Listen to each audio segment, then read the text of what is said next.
Important announcement please. ఒక announcement చేస్తున్నాను.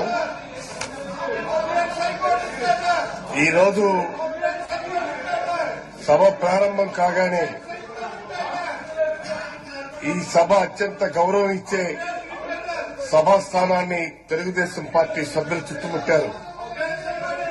సభాస్థానాన్ని అగౌరవపరిచే విధంగా కాగితాలు విసిరివేశారు. ప్రజాస్వామ్యయుతంగా నిరసన తెలియచేయకుండా ఈ సభ ఔన్నత్యాన్ని తొలగించేలా తొడలు చల్చడం, మీసాలు మెలవేయడం వంటి వికృత చేష్టలు సభలో చేయడమే తప్పు.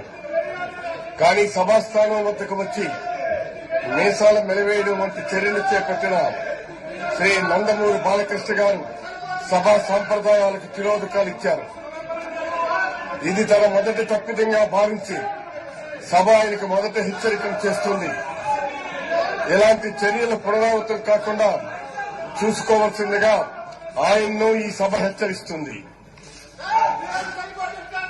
శాసనసభ నియమావళిలోని 365వ నియమాన్ని సభ దృష్టికి తీసుకువస్తున్నాను. ఈ నియమం ప్రకారం సభకు సంబంధించిన ఆస్తికి